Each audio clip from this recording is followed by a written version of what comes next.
일본 최대 미디어 회사의 다큐멘터리 PD가 믿을 수 없는 사실을 마주하게 됐습니다. 티에리 앙리, 리발도, 카카, 이 전설들이 일본이 아닌 한국을 선택했다고. 있을 수 없는 일이에요. 한국에 대한 부정적인 기록만을 만들려 했던 그녀는 자신의 카메라로 무언가 충격적인 모습을 발견하게 되는데요. 회사에 돌아온 그녀가 상사 앞에서 물세례를 맞으며 폭로한 진실. 그리고 그 뒤에 일어난 놀라운 이야기를 지금 시작합니다. 컴퓨터 화면에 뜬 이메일을 보면서 저도 모르게 한숨이 나왔어요. 속이 울렁거릴 정도로 답답했죠. 또 한국에 관한 과제라니요. 믿기지가 않았어요. 제 이름은 유키 다나카고 오사카에 있는 일본 최대 미디어 회사에서 다큐멘터리 감독으로 5년째 일하고 있어요. 하지만 이번 과제는 진짜 화가 나더라고요. 이메일 내용은 축구 레전드들 티에리 앙리, 디디에 드록바, 퍼디난드, 카카, 리발도 같은 전설적인 선수들이 한국을 방문한다는 거였어요. 일본이 아니라 한국이요. 혹시 잘못 읽었나 싶어서 이메일을 3번이나 다시 읽었지만 그럴 리가 없었어요. 분명히 거기 적혀 있었죠.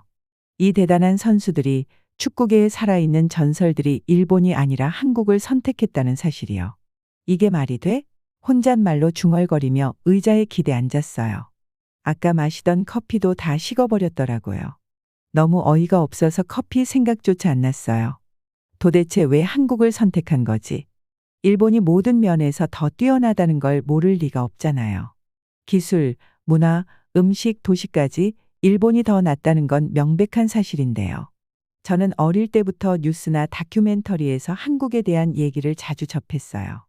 거기서 항상 비슷한 모습만 보여줬죠. 지저분한 거리, 화난 사람들, 가난한 동네들 같은 거요. 부모님도 선생님도 제가 좋아하던 TV 프로그램도 다들 일본이 한국보다 우월하다고 말했어요. 그런 얘기들은 제게 의견이 아니라 그냥 사실처럼 느껴졌어요. 한 번도 의심해 본 적이 없었죠. 사무실 안을 둘러봤어요. 세련된 컴퓨터와 유리벽으로 가득한 이곳이야말로 진짜 발전의 상징이라고 생각했어요. 이런 건 한국이 따라올 수 없을 거라고 확신했죠.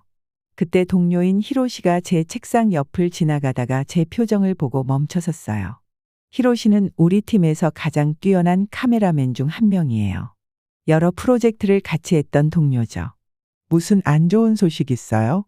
그는 카메라 스트랩을 만지며 물었어요. 한국에 가게 됐어. 제가 입맛을 다셨죠. 국제 축구 선수들 행사 취재하러. 히로시는 오히려 눈을 반짝이며 신나했어요. 진짜요? 그거 대박인데요. 이번에 축구 역사상 가장 큰 이름들이 온다고 하더라고요. 저는 그가 왜 그렇게 기뻐하는지 이해가 안 됐어요. 근데 왜 하필 한국이냐고 답답한 마음에 물었어요. 왜 일본이 아니지? 우리한테 더 좋은 경기장도 있고 더 나은 시설도 있고 모든 게 더 나은데. 히로시는 어깨를 으쓱하며 별로 신경 쓰지 않는 눈치였어요. 한번 직접 가서 보시죠. 생각보다 괜찮을 수도 있잖아요. 그 순간 저한테 한 가지 아이디어가 떠올랐어요. 좋아요, 한국에 가겠어요. 하지만 제가 만들 다큐멘터리는 상사들이 기대하는 그런 내용이 아닐 거예요. 한국의 문제들을 낱낱이 파헤쳐서 일본이 더 뛰어나다는 걸 증명하는 영상을 만들 거였죠. 이 축구 레전드들이 얼마나 큰 실수를 했는지 보여줄 거예요. 노트북을 켜고 계획을 짜기 시작했어요. 가장 열악한 지역들을 찾아내고 최대한 부정적인 장면들을 포착해서 모든 문제들을 담아낼 거예요. 제 카메라가 진실을 기록할 거예요. 그들이 보지 못한 진짜 이야기를요. 분명히 어딘가에 있을 거라고 확신했죠. 그날 저녁 장비를 챙기면서 저는 탐정이 된 기분이었어요. 무언가 대단한 진실을 밝혀낼 준비를 하는 것처럼요. 제일 좋은 카메라에, 노트북에, 무엇보다도 제가 옳다는 확신까지 챙겼어요. 제 생각을 바꿀 만한 건 아무것도 없을 거라 믿었죠. 하지만 제가 예상하지 못했던 건 이번 여행이 제 인생에서 가장 큰 교훈을 줄 거라는 거였어요. 한국에 대해서도, 일본에 대해서도, 그리고 저 자신에 대해서도요. 인천공항의 자동문이 열리자마자 저는 마치 완전히 다른 세계에 발을 디딘 기분이었어요. 가슴이 쿵쾅거렸는데 그게 긴장 때문인지 아니면 여기까지 오게 된 것에 대한 화 때문인지 헷갈렸어요. 저는 혼란스러운 장면들을 카메라에 담아보려고 준비하고 있었어요. 하지만 눈앞에 펼쳐진 광경을 보고 깜짝 놀랐어요. 공항 터미널은 거대한 유리궁전처럼 보였어요. 커다란 창문으로 햇빛이 쏟아져 들어와 모든 것이 반짝였죠. 사람들은 조용히 줄을 맞춰 이동했고 윤이 나는 바닥 위로 걸음을 옮길 때도 소리가 거의 나지 않았어요. 밀치거나 소란을 피우는 사람은 하나도 없었고 모든 게 침착하고 효율적으로 움직이고 있었어요. 제가 기대했던 모습과는 전혀 달랐죠. 실례합니다. 한 젊은 공항 직원이 살짝 고개를 숙이며 완벽한 영어로 말했어요. 짐 찾는 곳으로 가시는 길 안내해 드릴까요? 그녀의 제복은 깔끔했고 미소도 진심 같았어요. 저는 당황스러움을 숨기며 고개를 저었어요. 도대체 어디에 제가 듣던 무례한 행동들이 있다는 건지 모르겠더라고요. 저는 화장실을 찾아 표지판을 따라갔어요. 솔직히 어떤 상태일지 벌써부터 걱정이 됐어요. 일본에서는 공중 화장실을 깨끗하게 유지하려고 돈을 받곤 했거든요. 그런데 무료 화장실이라니 당연히 지저분할 거라고 생각했죠. 그런데 문을 열자마자 청소 용품 냄새가 코를 찔렀어요. 바닥은 번쩍거렸고 세면대는 전부 멀쩡히 작동했어요.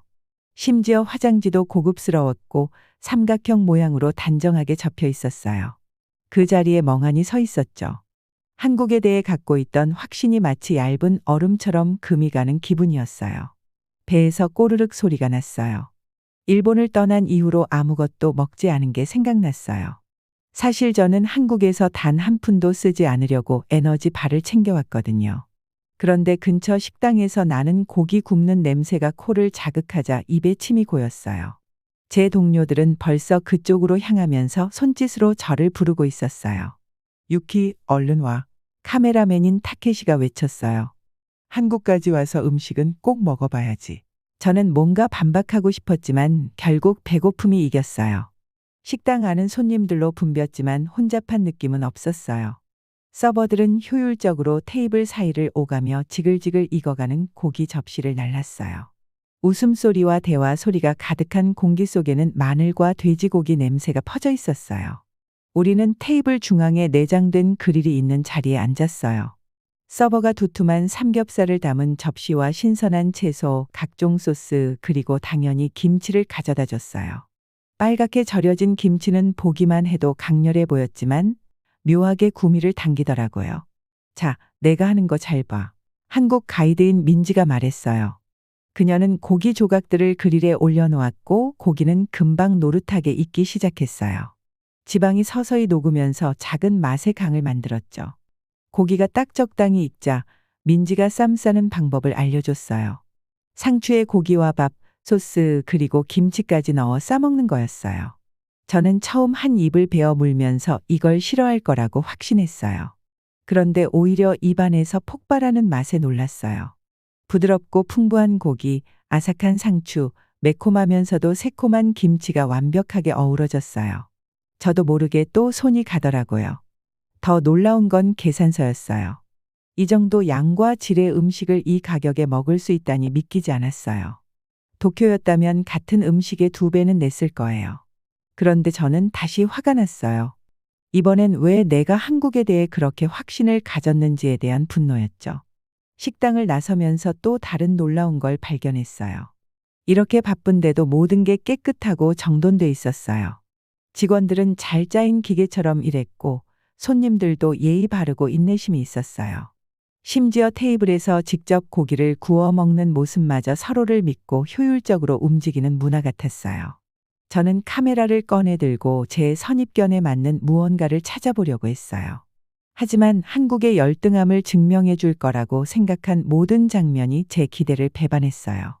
현대적인 건물들, 깨끗한 거리, 효율적인 시스템 이 모든 게 제가 믿고 있던 것과는 정반대였어요. 공항으로 돌아가는 길에 이상한 불편함이 느껴졌어요. 뭔가 잘못된 게 있어서가 아니라 오히려 모든 게 예상보다 완벽해서 불편했어요. 그리고 그건 제가 틀렸을 수도 있다는 걸 의미했어요. 아주 크게 틀렸을 수도 있다는 걸요. 이걸 인정하는 건 자기 믿음에 확신을 가졌던 사람한테는 무척 무서운 일이었어요. 저는 축구 레전드들이 도착할 장소로 가기 전에 마지막으로 카메라 장비를 점검했어요. 렌즈를 조정하는 동안 손에 땀이 나는 걸 느꼈죠. 이번이야말로 고향 사람들에게 한국이 얼마나 혼란스럽고 무질서한지 보여줄 기회라고 생각했거든요. 현장에 도착했을 때 아침 공기는 시원하고 맑았어요. 그런데 벌써 수백 명의 팬들이 모여서 울타리 뒤로 정돈된 줄을 이루고 있는 거예요. 제가 예상했던 것과는 전혀 다른 광경이었죠. 밀치고 소리 지르고 난리치는 모습은 어디 있었을까요? 물론 팬들은 들뜬 표정이었어요. 눈빛이 반짝이고 핸드폰도 다들 손에 들고 있었으니까요. 하지만 제가 기대한 대로 난장판이 벌어지진 않았어요. 보니까 경호원들이 돌아다니고 있었는데 할 일도 별로 없어 보였어요. 팬들이 알아서 질서를 지키면서 모두가 잘 볼 수 있게 배려하고 있더라고요. 키가 작은 사람이 앞으로 가려 하면 자연스럽게 자리를 비켜주는 모습도 보였어요. 정말 믿기지가 않았죠. 저희 상사들은 한국의 군중은 통제하기 어렵다고 항상 얘기했는데 지금 제 눈앞에 있는 상황은 완전히 달랐어요. 그리고 드디어 그 순간이 왔어요. 축구 레전드들이 도착하기 시작한 거예요. 제일 먼저 티에리 앙리가 깔끔한 정장을 입고 당당하게 걸어 나왔어요. 팬들이 환호했지만 누구 하나 선을 넘거나 줄을 무너뜨리는 사람은 없었어요. 그 다음엔 카카가 특유의 미소를 지으며 나타났고 리발도는 손을 흔들며 인사했어요. 디디에 드로그바가 그 뒤를 이었고 마지막으로 리오 퍼디난드가 도착했어요. 모두들 여유로운 미소를 지으며 이곳에 온 걸 기뻐하는 모습이었죠. 저는 마이크를 꼭 쥐고 기자들 사이를 비집고 앞으로 나갔어요. 앙리 씨, 영어로 소리쳤죠. 일본 축구 선수들에 대해 어떻게 생각하시나요? 차라리 일본에 가고 싶지 않으세요? 다른 선수들에게도 비슷한 질문을 던졌지만 그들은 그냥 미소를 지으며 지나갔어요. 대신 한국 팬들과 셀카를 찍고 사인을 해주며 간단한 한국어를 따라 하기도 했는데 그럴 때마다 팬들이 웃고 환호했어요. 저는 속이 뜨거워지며 화가 났어요. 계획대로 되는 게 하나도 없었거든요. 선수들은 한국에 온 걸 정말 즐기고 있는 것처럼 보였어요. 한국 음식을 좋아한다고 말하고 사람들이 친절하다고 칭찬했어요. 게다가 한국의 기술 발전에 놀랐다는 말까지 하더라고요. 선수들이 던지는 칭찬 한마디 한마디가 저를 더 불편하게 만들었어요. 팬미팅이 끝난 뒤 저는 화가 나서 출구 쪽으로 걸어갔어요.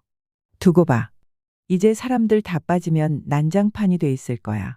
이렇게 혼잣말하며 주변을 둘러봤는데 그때 또 한 번 놀랄 수밖에 없었어요. 형광조끼를 입은 자원봉사자들이 벌써 청소를 시작하고 있었거든요. 그런데 버릴 쓰레기도 별로 없는 거예요.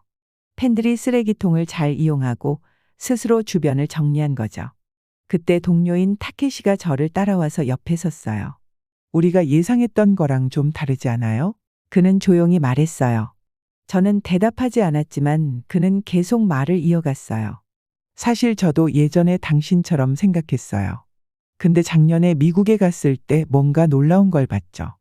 뉴욕이든 LA든 작은 마을이든 어디를 가든 한국 음식점이 일본 음식점보다 더 많더라고요. 상점에서는 한국 음악이 나오고 약국에서는 한국 뷰티 제품이 팔리고 있었어요. 그때 깨달았죠. 우리가 뭔가 잘못 생각하고 있을지도 모른다고. 저는 그와 논쟁하고 싶었어요. 제가 믿어온 걸 지키고 싶었거든요. 그런데 눈앞에 있는 증거들이 제 생각과 너무 달랐어요. 완벽하게 조직된 행사, 질서 있는 팬들, 깔끔하게 정리된 장소까지. 제가 한국에 대해 배워왔던 이미지와는 전혀 맞지 않았어요. 호텔로 돌아가는 길에 저는 팬들이 여러 언어로 흥분된 대화를 나누는 걸 들었어요. 한국어, 영어, 일본어 그리고 제가 알아듣지 못한 언어들까지 섞여 있었죠. 다들 사진을 공유하며 이번 행사에서 가장 좋았던 순간들에 대해 이야기하고 저녁에 어디로 갈지 계획하고 있었어요. 한국 팬들과 외국인 방문객 사이에 어떤 경계도 보이지 않았어요. 그냥 축구를 사랑하고 선수들을 만나서 신난 사람들이었을 뿐이에요. 그날 밤 저는 촬영한 영상을 다시 돌려봤어요. 그런데 제가 원하던 부정적인 장면은 하나도 찍히지 않았더라고요. 제 카메라에는 완전히 다른 모습이 담겨 있었어요. 현대적인 나라, 열정적이고 질서 정연한 시민들, 그리고 세계적인 행사를 성공적으로 주최할 줄 아는 사람들. 카메라 렌즈 너머로 진실이 제 눈앞에 뚜렷이 보였어요. 그런데 이번엔 그 진실을 어떻게 받아들여야 할지 모르겠더라고요. 저는 서울 월드컵 경기장 입구에 서서 사람들이 게이트를 지나 쏟아져 들어가는 모습을 지켜보고 있었어요. 오후 햇살에 굽이진 경기장 벽이 은빛 파도처럼 반짝이고 있었죠. 목에 걸린 카메라는 무겁게 느껴졌지만 그보다 더 무거웠던 건 제 마음속 혼란이었어요.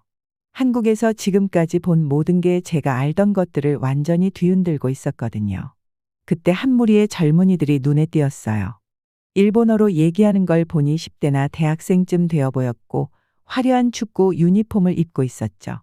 몇몇은 볼에 일본 국기를 그려놨는데 손에는 한국 선수들 이름이 적힌 응원 팻말을 들고 있는 거예요. 도무지 이해가 되지 않았어요. 일본의 젊은이들이 왜 한국 선수를 응원하는 걸까요? 저는 카메라를 조정하는 척하면서 그들 쪽으로 다가갔어요. 일본어로 "저기요" 하고 말을 걸었는데 제 목소리가 생각보다 친절하게 들려서 저도 좀 놀랐어요. 다큐멘터리 촬영 중인데 왜 여기까지 오셔서 이 경기를 보시는지 여쭤봐도 될까요? 손흥민 유니폼을 입은 동그란 안경의 소녀가 저를 보고 환하게 웃었어요. 당연하죠. 저희 축구를 정말 좋아해요. 아시아 최고의 선수들 중 몇 명은 한국 선수들이잖아요. 손흥민, 박지성, 김민재 다들 유럽에서 정말 대단한 성과를 내고 있어요.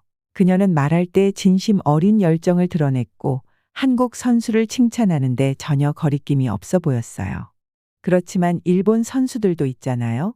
저는 속에 있던 답답함을 감추려 애쓰며 물었어요. 일본 선수들을 응원하는 게 더 맞지 않나요? 그 무리 중 키가 큰 남학생이 어깨를 으쓱했어요. 일본 선수들도 응원하죠. 근데 축구는 국적이 아니라 실력과 성과의 문제예요. 지금까지 한국이 국제 무대에서 더 성공적인 선수들을 배출한 건 사실이잖아요. 그의 말은 단순했지만 제게는 강한 충격으로 다가왔어요. 이 젊은 팬들은 저와는 전혀 다른 시각으로 세상을 보고 있었어요. 경기장 안에 들어가니 분위기는 그야말로 뜨거웠어요. 6만 6천 명이 꽉 채운 좌석에서 울려 퍼지는 함성은 거대한 벌집처럼 끊임없이 웅웅거렸죠. 다른 나라에서 온 팬들이 함께 앉아 간식을 나누고 셀카를 찍고 있었어요. 한국 가족들은 일본 방문객들에게 한국 선수 이름을 외치는 응원법을 알려주고 일본 팬들은 한국 팬들이 일본 선수 이름을 제대로 발음할 수 있게 도와주고 있었어요. 경기장에서 전설들이 모습을 드러내자 관중들은 열광했어요. 티에리 앙리가 제일 먼저 뛰어나왔고 뒤이어 리발도와 카카 같은 선수들이 나왔어요. 그들은 한국과 일본 선수들과 함께 친선 경기를 즐기고 있었죠. 저는 카메라를 점점 내려놓게 되더라고요.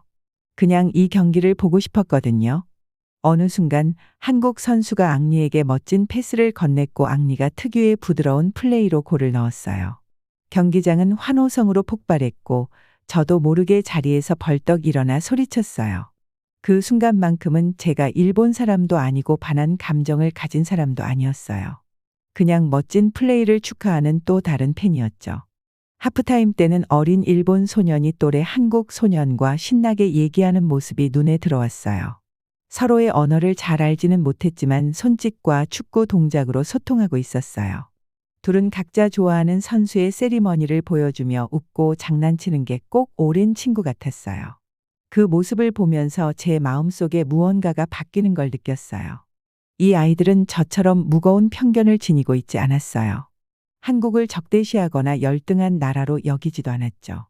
그저 축구를 좋아하는 팬이자 친구가 될 수 있는 사람들이었어요. 문득 일본에서 봤던 영상들이 떠올랐어요. 한국을 부정적으로 그린 영상들에는 이런 장면이 없었죠.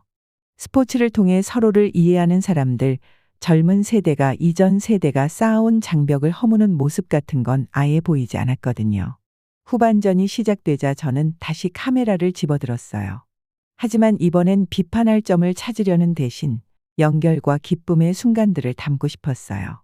경기장 안의 전설들은 역사적 갈등이나 국가 간의 경쟁에 신경 쓰지 않았어요. 그저 축구라는 아름다운 경기를 즐기며 사람들을 하나로 모으고 있었죠. 해가 지면서 경기장의 긴 그림자가 드리워졌어요. 저는 오늘 무언가 특별한 경험을 했다는 걸 깨달았어요. 이건 단순한 축구 경기가 아니었어요. 세상이 달라질 수 있다는 증거였어요. 일본 팬들은 다른 나라의 성과를 존중하는 것이 곧 자신의 나라를 배신하는 게 아니라는 걸 보여줬죠. 이제 저도 그들의 예를 본받아야 할 때가 된 것 같았어요. 일본에 돌아온 뒤로도 한국에서 본 장면들이 머릿속에서 떠나질 않았어요. 퇴근 후엔 매일 책상에 앉아 회사에서 보여줬던 한국 관련 교육 영상을 다시 보곤 했는데 뭔가 이상했어요.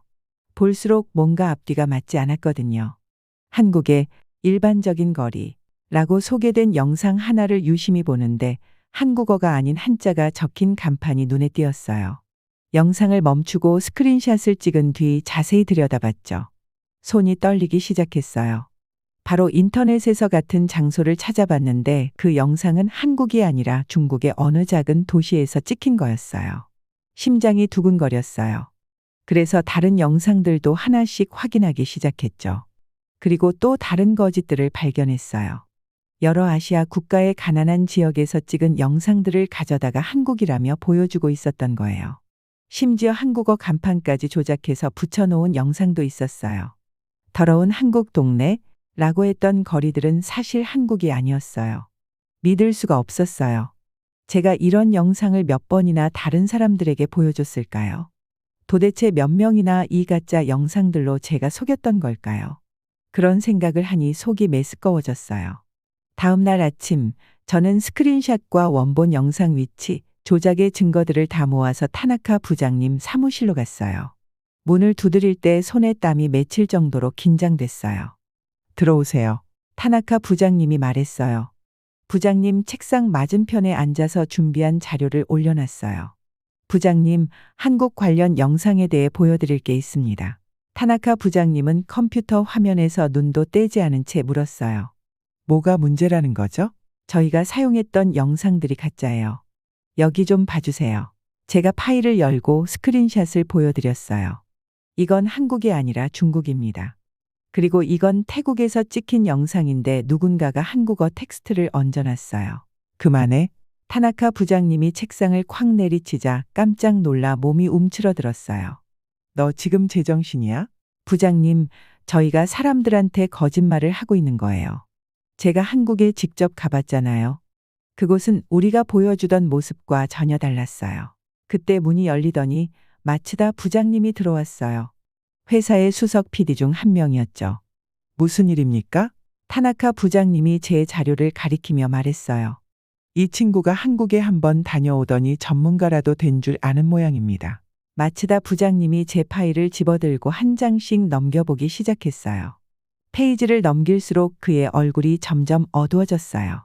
그리고 갑자기 그의 물병을 들어 제 얼굴에 물을 확 뿌려버렸어요. 차가운 물이 셔츠를 타고 흘러내렸어요. 저는 충격에 빠진 채 멍하니 앉아 있었죠. 더러운 한국 물 좀 씻어내야겠군. 마츠다 부장님이 비아냥거리며 말했어요.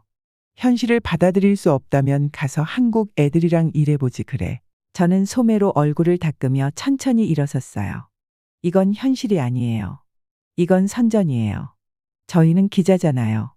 진실을 전해야 하는 거 아닌가요? 진실? 타나카 부장님이 비웃듯 말했어요. 진실은 우리가 만드는 거야. 내 작은 발견 따위 누가 신경이나 쓸 것 같아. 사람들이 우리가 한국에 대해 틀렸다고 듣고 싶어 할 거라고 생각해? 시청자들은 신경 써요. 제가 조용히 말했어요. 그들은 거짓말이 아닌 진실을 받을 자격이 있어요. 나가. 마츠다 부장님이 문을 가리켰어요. 그리고 이 얘기를 다시 꺼내면 그땐 다른 직장 알아보는 게 좋을 거야. 내 새 한국 친구들이 너를 받아줄지도 모르겠네. 젖은 셔츠가 몸에 들러붙은 채 사무실을 나왔어요. 직원들이 저를 힐끔힐끔 보더니 제가 눈을 마주치자 얼른 시선을 돌렸어요. 아무도 말을 걸지 않았고 누구 하나 제 편을 들어주지 않았어요.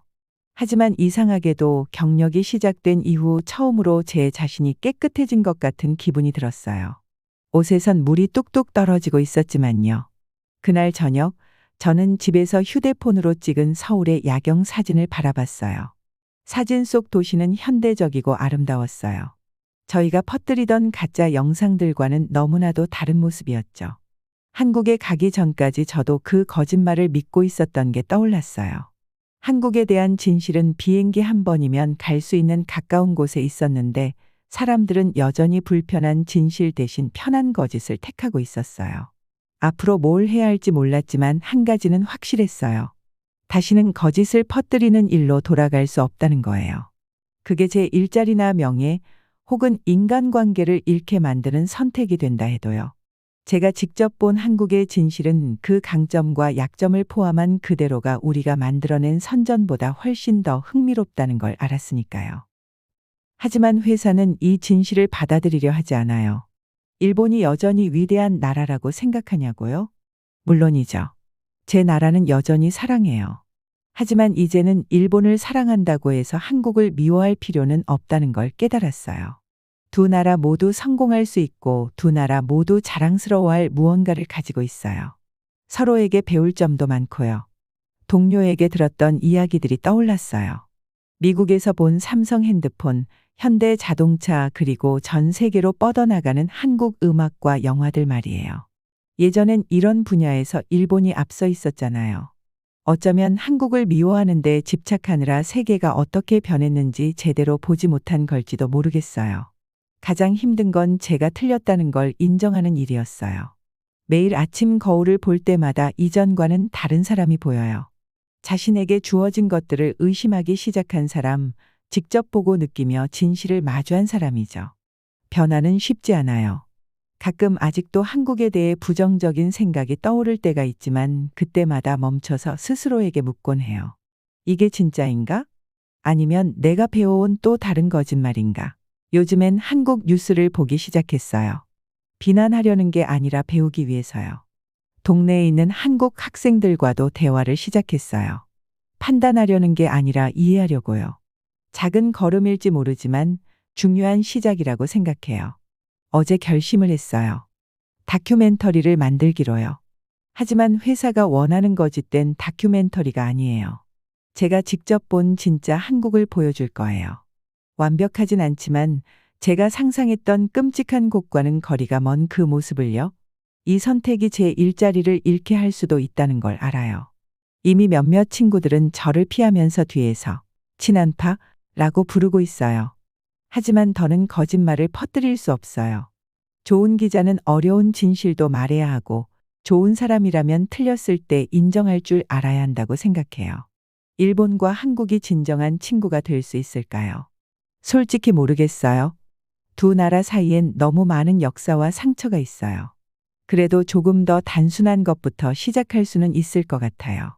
거짓과 편견을 걷어내고 서로를 있는 그대로 바라보는 거요. 아마 그게 치유의 시작일지도 모르겠어요. 마침내 보고서를 쓰기 시작하면서 단어 하나하나 신중하게 골랐어요.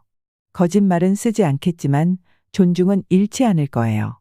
제가 본 것, 배운 것, 그리고 그로 인해 어떻게 변했는지 그대로 쓸 거예요.